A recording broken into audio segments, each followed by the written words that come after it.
Why do people struggle to tell the truth? Reasons. It's scary. Why do people struggle to tell the truth? There's a famous comedian who's been in the news in this past week about this.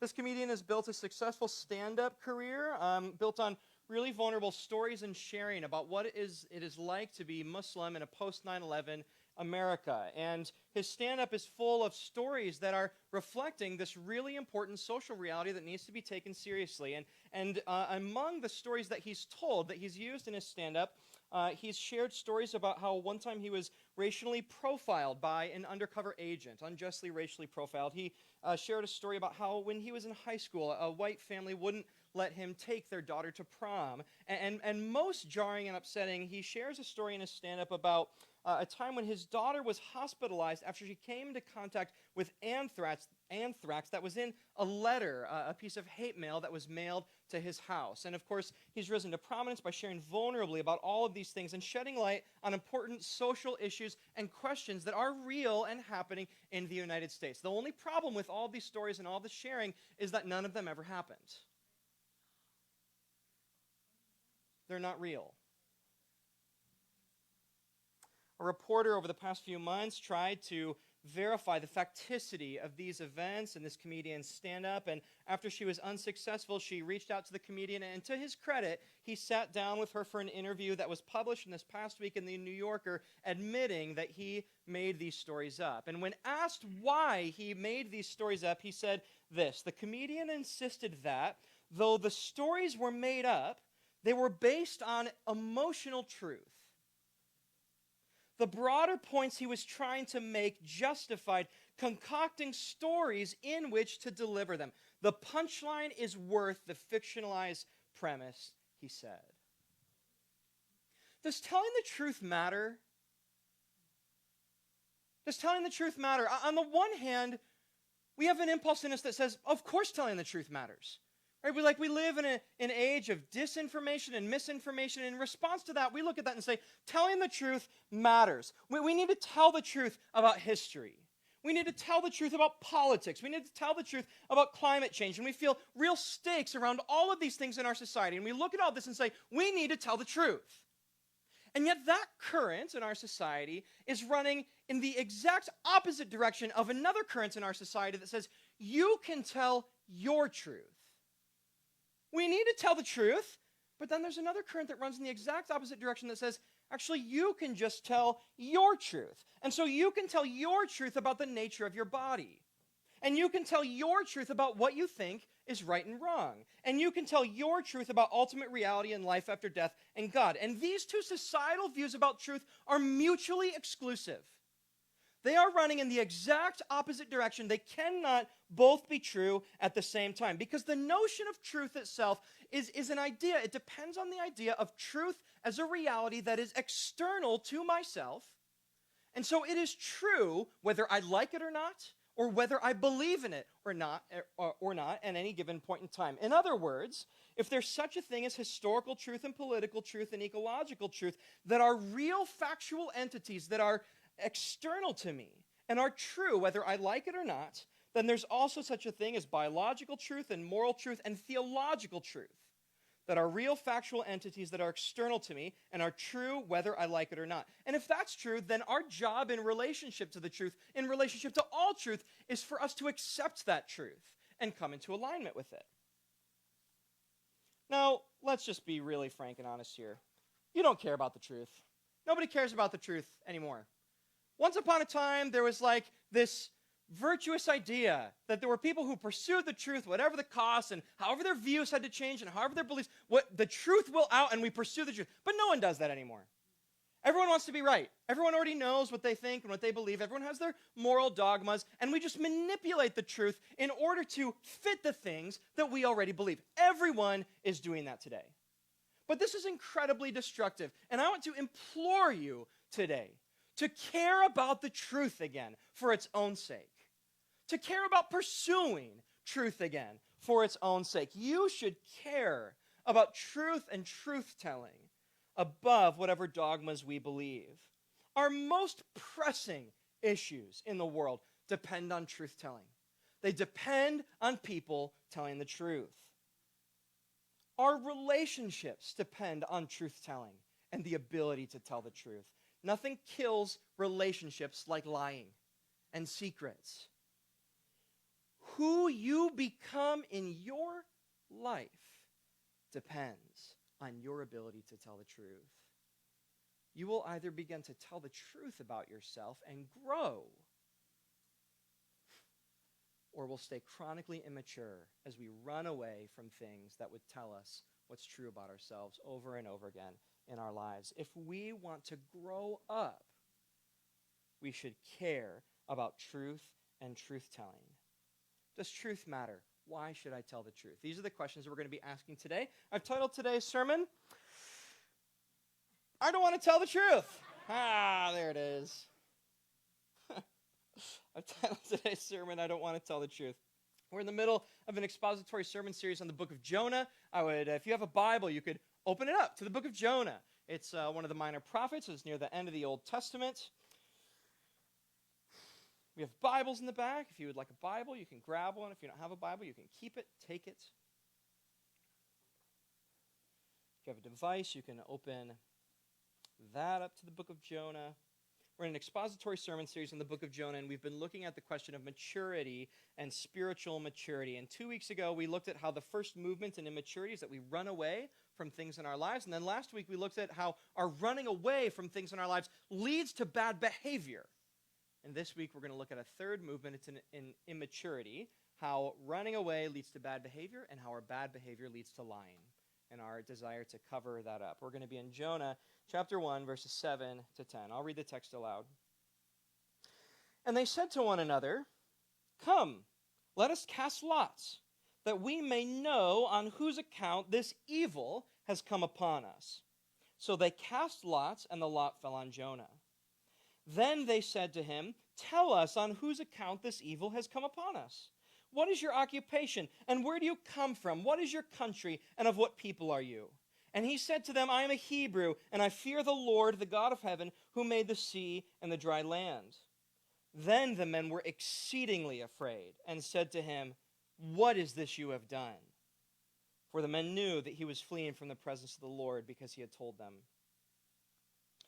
Our world needs the truth, and in the context of this text today, the sailors on this ship that's caught in a great storm that's threatening to break apart the ship, the sailors need the truth about this situation in order to address it. This is what they say in verse 7. "Come, let us cast lots, that we may know on whose accounts this evil has come upon us." The sailors are in this desperate position, and they recognize that getting out of this desperate situation is a matter of coming to know something.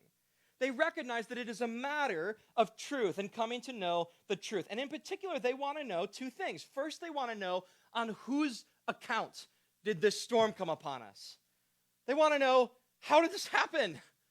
Like, what caused this? What is the correct factual account of how we got into this bad situation? And because they want to know that, they then need a second thing. They need a reliable method for coming into contact with the truth. They need a method that can be relied on and trusted to actually mediate to them the truth. And that is why they do this thing called casting lots. In verse 7, "Come, let us cast lots." And they cast lots, and the lots fell on Jonah. In the ancient Near East, which is the broader context of the world of the land of the Bible, casting lots was a very common way that cultures would seek the word and guidance of God on an issue. And it's sort of like ancient dice. You throw dice, but it's maybe like bones, and you throw them. And depending on the way they land, you go, this is what God is saying. Now, mostly, the Bible speaks incredibly negatively about Israel and the Hebrews mimicking in any way the practices of the nation around them, because those practices almost in every circumstance do not reflect the things that are true about the God of Israel. But this is one moment, one practice where the God of Israel says, look, if you come to me with an honest question, I will condescend to the methods available in your time and speak to you through them. And so people cast lots at times in the Bible. So for example, in Leviticus chapter 16, 7 to 10, in the context of Levitical teaching about what to do with the goats on the Day of Atonement, they cast lots to discern God's will. They're commanded to in the law of Moses to cast lots. Leviticus 16, verses 7 to 10. Yeah, I've got some Mr. Big Hair over there. John, I'm just totally roasting Aaron for his hairstyle. You're having to look. I watched you do this.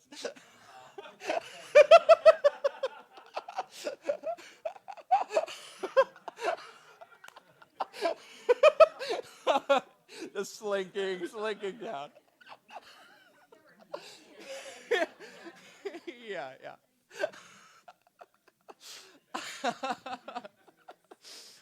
Leviticus 16, verses 7 to 10.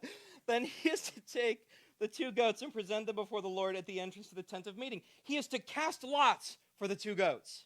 One lot for the Lord and the other for the scapegoat. Aaron shall bring the goat whose lot falls to the Lord and sacrifice for sin offering, but the goat chosen by lot as a scapegoat shall be presented alive before the Lord to be used for making atonement by sending it to the wilderness as a scapegoat. God commands them in this text to use the methods available to them to discern God's voice on the situation. Now, it's interesting, actually, because the last place we see lots cast in the Bible is Acts chapter 1.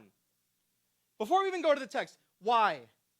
Why is that the last place we see the use of lots? Acts chapter 1.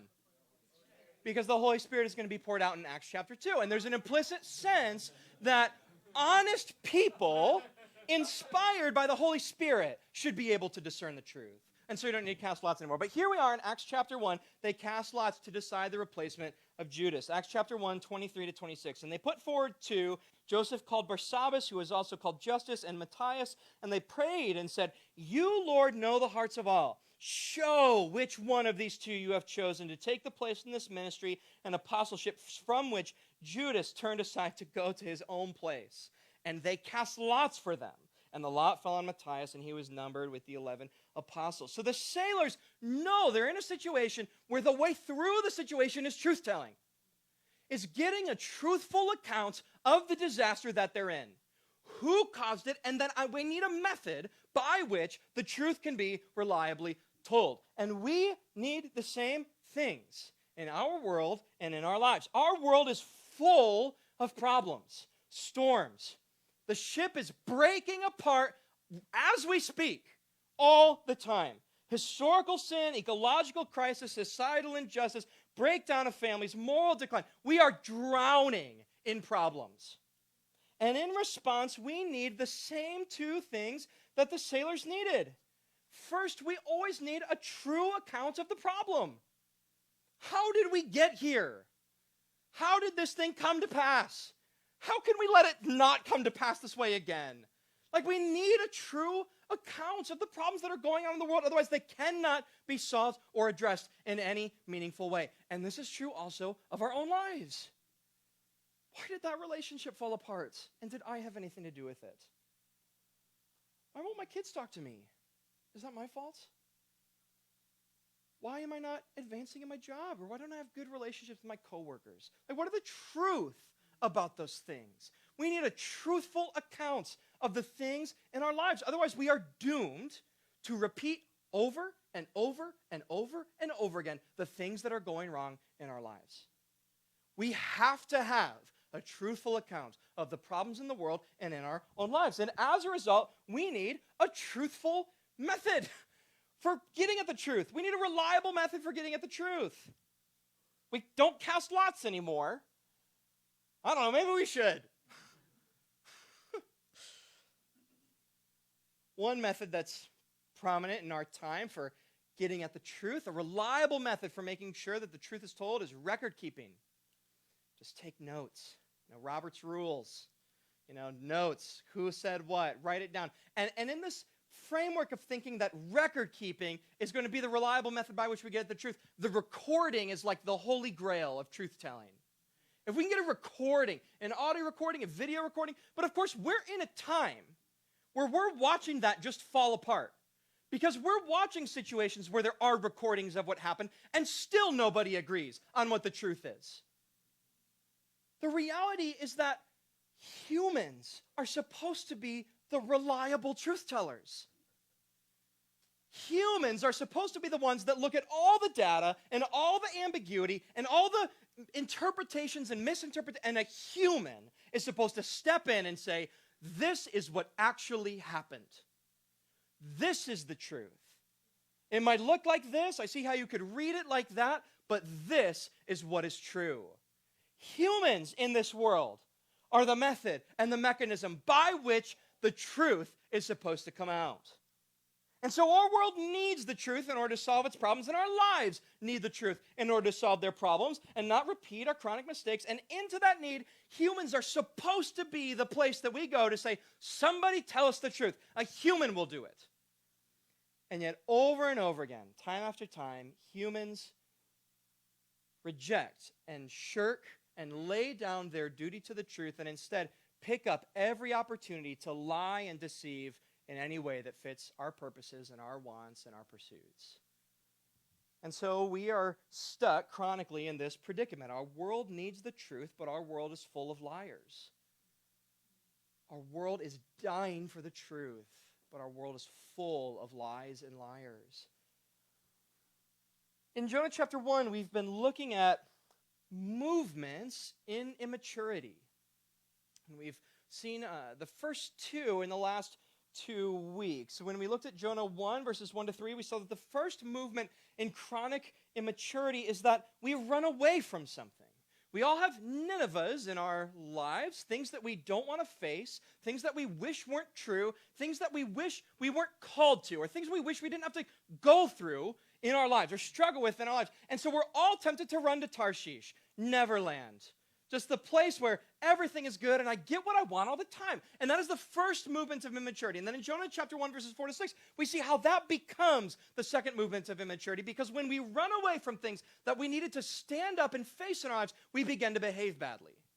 Our running away becomes our bad behavior. And this week we're going to see the third movement in immaturity. Our running away becomes bad behavior, and our bad behavior becomes lying. Because we lie about it and we cover it up. And we don't want anybody to see it or know it.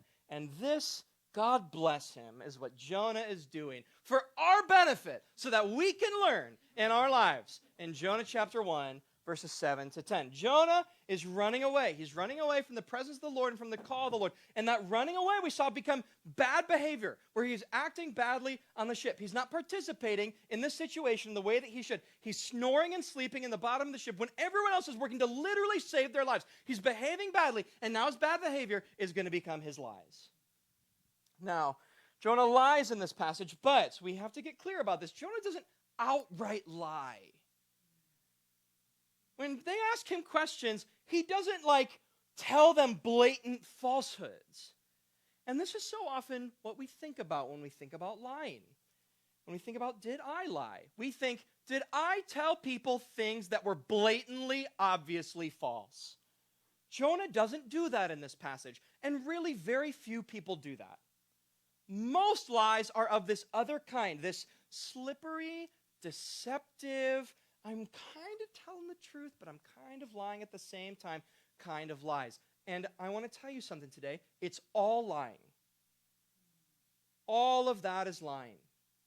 There's not one kind that's better or worse than another. All of it is lying. And Jonah lies 3 times in these slippery and deceptive ways. The first way that Jonah lies is he lies by saying nothing. He lies by letting people think or believe something that he knows isn't true, or that he knows already what the answer is. So when Jonah is watching them cast the lots in verse 7, right? Come, let us cast lots that we may know on whose account this evil's come upon us. There's somebody on the boat who already knows. There's someone on the ship who already knows on whose account this evil has come. And you can imagine Jonah be like, yeah, let's do it. Let's cast lots. Sure, throw them. I wonder who it's going to land on. This is going to be real interesting, right? He's lying. When he does that, when he lets them do that, he's lying. He's lying by not telling them the truth that he already knows. That's the first way that Jonah lies. The second way that Jonah lies is he lies by omission. When the lots land on him, they say, tell us on whose account this evil's come upon us. What is your occupation? Where do you come from? Where's your country? And what people are you? that first question, what is your occupation? Right? What's Jonah's answer? I am a Hebrew, and I fear the Lord, the God of heaven, who made the sea and the dry land. You know what? Hebrew is not an occupation. It isn't. It turns out it's not a job. No, why would Jonah not tell them the truth? Because Jonah's a prophet, that's his job, and he's running away from his boss. And he's experiencing some real shame about that, and maybe some guilt, and maybe some, if I'm up front with these people, they're just going to be shocked at what I tell them, right? And so Jonah lies, but he lies by omission because it's true that he's a Hebrew. And it's true in some sense that he worships the Lord, the blah, blah, blah, all that stuff. But he gives them a little bit of truth in order to obscure the truth that actually matters. That's a really slippery thing, isn't it? When we give people a little piece of something that's true in order to functionally lie. The third way that Jonah lies is he lies in his self-deception. He says in verse 9, I'm a Hebrew and I fear the Lord, the God of heaven, who made the sea and the dry land. That's so interesting. I fear the Lord. If Jonah fears the Lord, the God of heaven who made both the sea and the dry land, why is he running away from that God in a boat in the sea?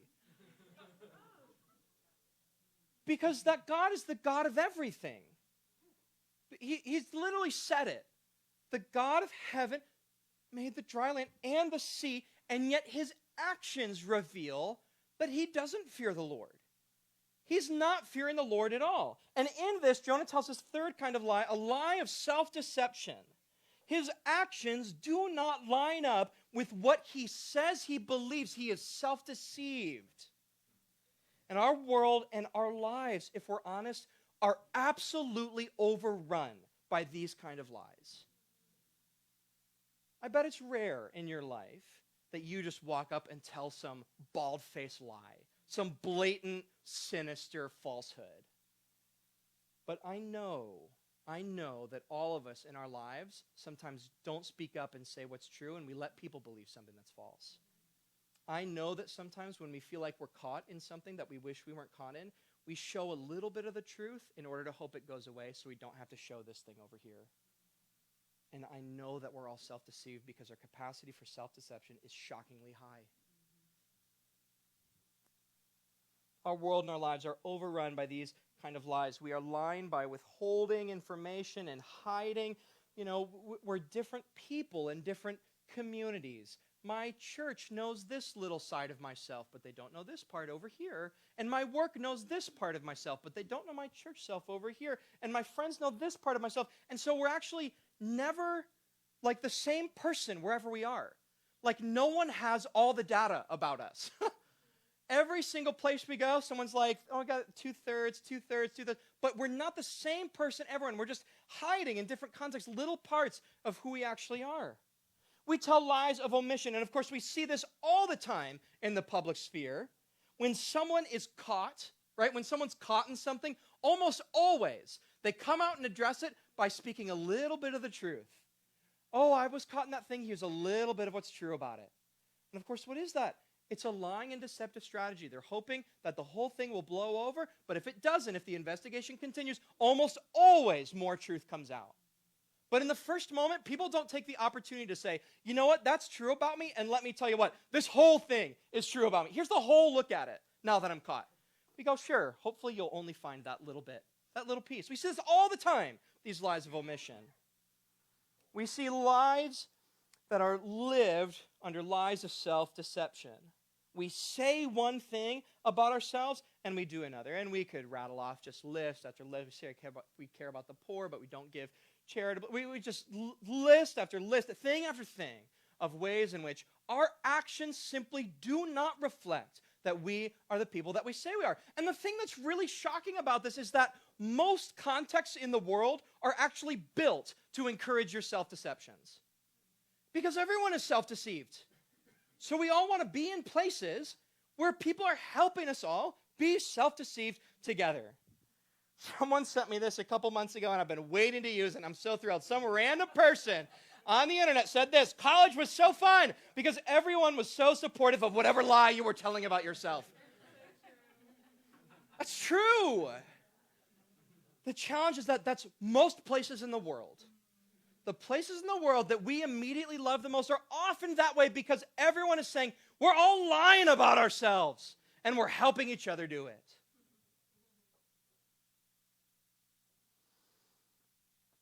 Look, the issue with all of this is that the cost of lying is shockingly high. It's incredibly high. And we have lost a sense today, everywhere, all over the church, of the shockingly high cost of lying. It's utterly destructive, and it's incredibly brutal.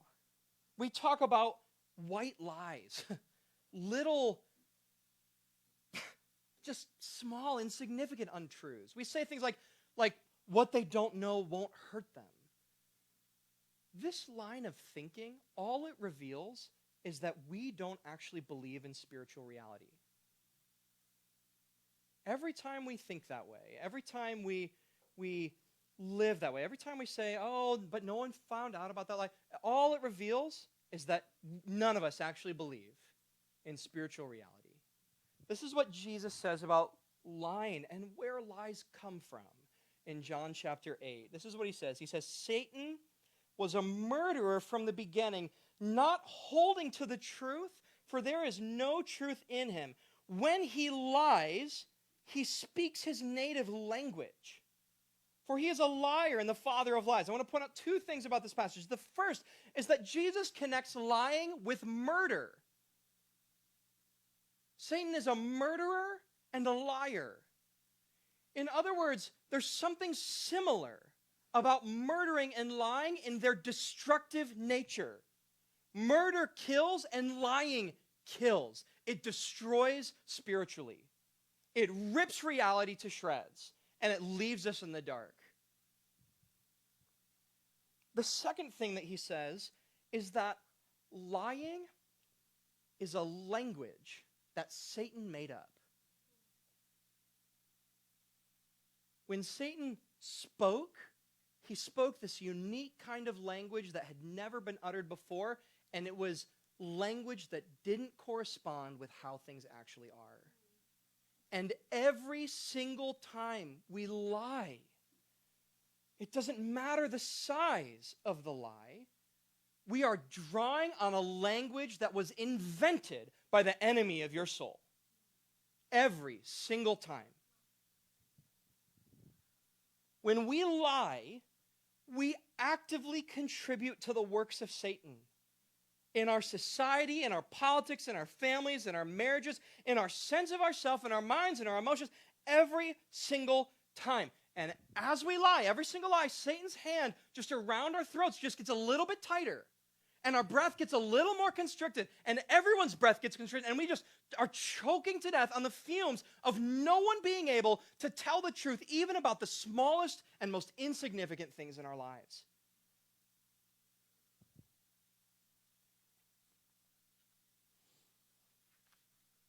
So why do we lie? It's this terrible, awful, spiritually destructive thing. Why do we lie?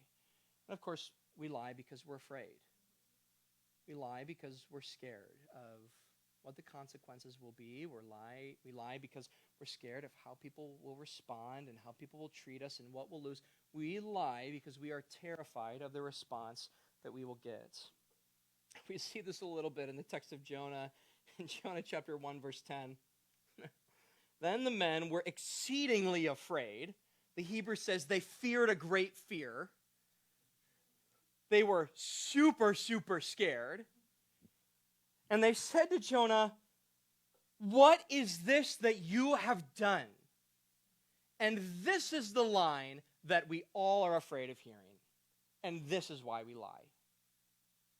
We are afraid that if we tell the truth about something that's going on in our lives that reflects badly on ourselves, that we're not proud of, or that might have some cost on it, or that maybe might take some courage, we are afraid that people are going to look at us and go, "How on earth could you have done that?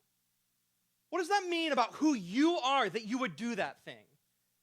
We are terrified of getting a judgmental, accusatory, shocked response. And the reality is that this is almost always the response that we get from the world. That's true.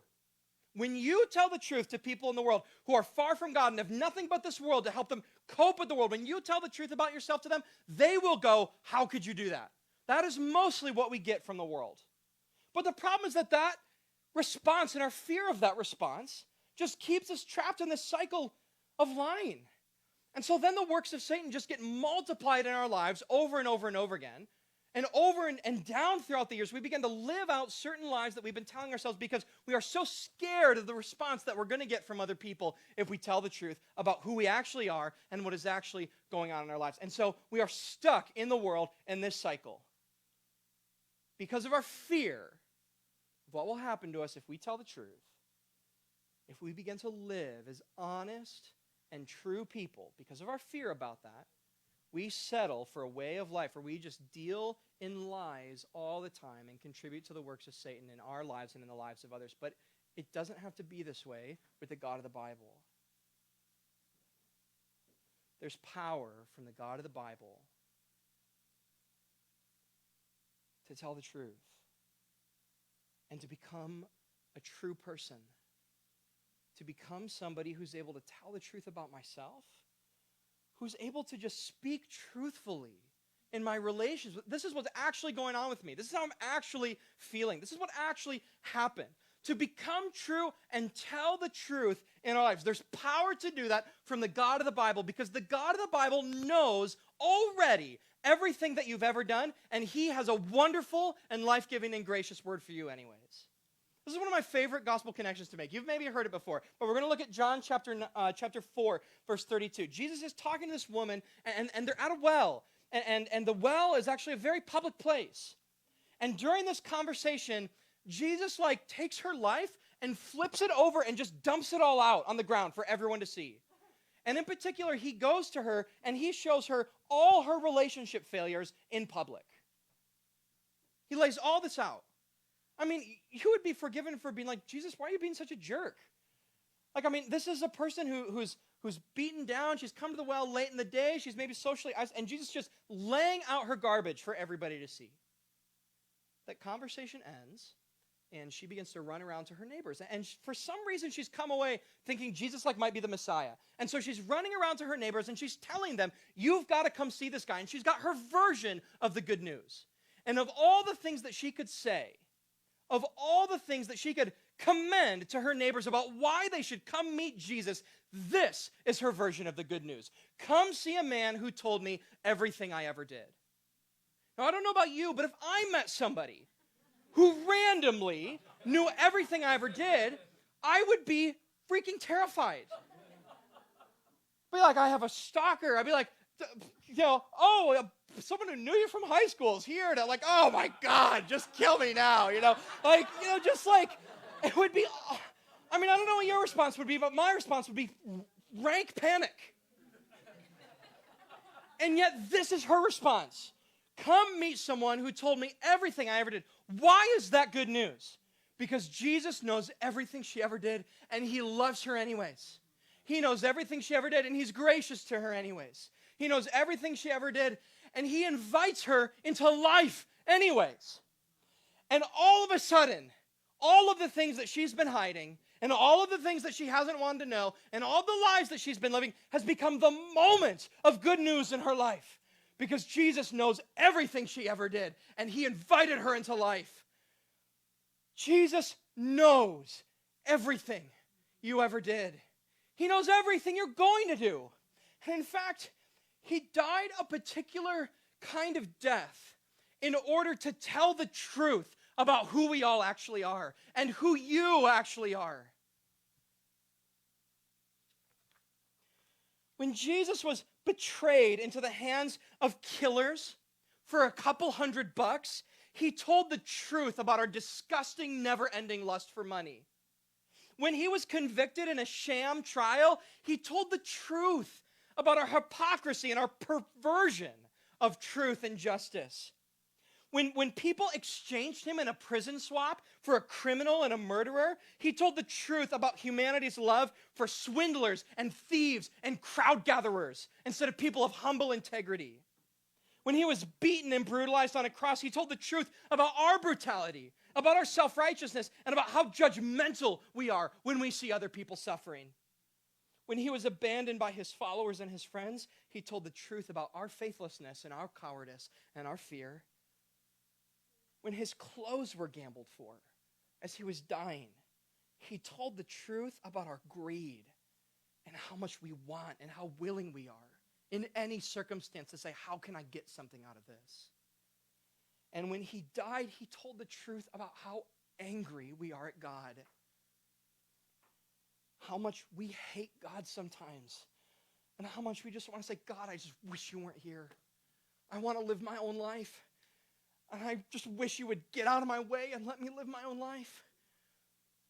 And when he rose from the dead, he told the truth about how somehow,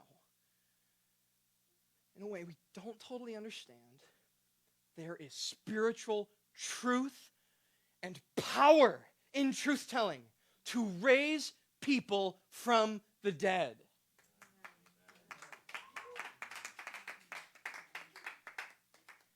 You are on that list. Something that was revealed to be true about humanity in the death of Jesus is true about you right now. You know what it is. You know what they are. And Jesus, in his resurrection, has said that when you just step into Jesus telling the truth about you, that becomes spiritual power to live and to be born again and to live a new life. Jesus knows everything you ever did. And he invites you into life anyways. And we have to believe that and just believe Jesus in that. To believe him and say, Jesus, you know everything I've ever done. And I receive a gracious word from you. And that becomes power in our lives to tell the truth. Because when you start to realize that when you tell the truth before God, and you tell the truth before his son, and instead of saying, how could you do that? God says, look, I know you did that already, and I know you feel like total crap about it, and now you've told the truth about it, and I can begin to heal you from it and grow you up. If you knew that God would do that when you told the truth to him, you would begin to tell the truth. And in fact, you'd begin to tell the truth everywhere in your life, because you'd realize that all the little lives that you're living are a little prison that just keep you tied up and bound up all the time. In all the half-truths that you're living. When you come to God and realize that God has a gracious word for the ugly truths about your life, that is power to just snap the cords of all the lives that you are living. And you will not go back there. You don't want to go back there. We've got to believe Jesus and start telling the truth. I'm going to say a couple words about this and how this works in our lives. Listen, we have to begin to tell the truth and be committed to living as a true person. If we've received by faith the fact that God knows everything I've ever done and he has grace for me, that becomes power to then act out a commitment to become true and to grow up in telling the truth and being true. Listen, we're sort of in this third movement of immaturity, running away, behaving badly, and now lying. Listen, God knows that you're going to run away from things in your life. He knows that. He's prepared to deal with the places in our lives where we run away from things that we're scared of. God also knows that you'll behave badly sometimes. God knows that. God provided a whole way to deal with those things. Like the sacrificial death of his son, Jesus Christ. He knows those things, and so he provided a way for them to be dealt with. But this third thing, like us just chronically lying, that is something that God expects that when we see it in ourselves, we will turn around and begin to walk another way. God can deal with our running away. God can deal with our bad behavior. But when we are self-deceived, we're lost in darkness. And the lights have to come on there before anything else can be fixed. We have to tell the truth. And God expects us to tell the truth. You may be wondering, how do I know what to tell the truth about? Okay, if I were to do this, what do I need to tell the truth about? Or sometimes we have things that are going wrong in our lives, bad behavior, and we just actually aren't aware of it. We're honestly ignorant of what's happening, right? Like, if I were name something in your life that's going wrong, some of us would say, oh, okay, I've got something, but other of us would say, I'm kind of not sure. Maybe God has to show it to me, right? So if you're asking the question, what do I need to tell the truth about? What do I need to bring into the light? Where is God trying to change something in my life? There's one place that you can always go. If you're stuck in that conversation, there's one place in your life you can always go. Just ask yourself this question. What am I hiding? What am I hiding? What's going on in my life that I wouldn't share in my small group? What's going on in my life that I wouldn't bring up at work? What's going on in my life that if I were even with my parents or with somebody in my life who carries some sense of authority and spiritual growth, I would hide this from them? Hiding is always the symptom of the thing that's going wrong. And so even if you're asking yourself right now, well, gosh, I'm not sure how I feel about that, or you can always ask, where am I hiding? And you know what you're hiding. That is the thing.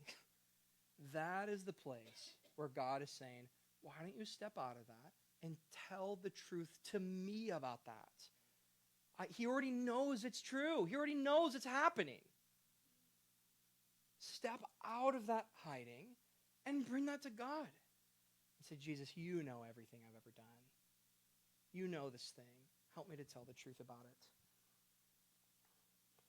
God expects us to tell the truth. And if we want to know where to begin, we just have to look at what we're hiding in our lives. Those are the things that need to come out.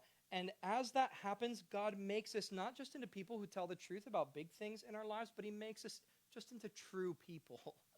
People who can be relied on to do that thing that the world needs.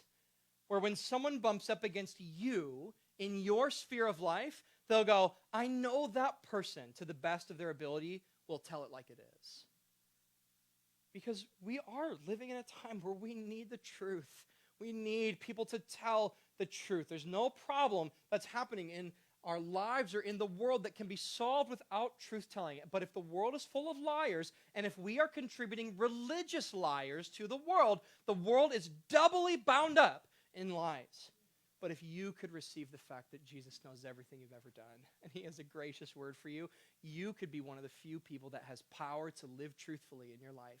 And people will know it. They'll see it. They'll see the fact that being true tastes better to you than whatever external circumstance we're trying to manipulate.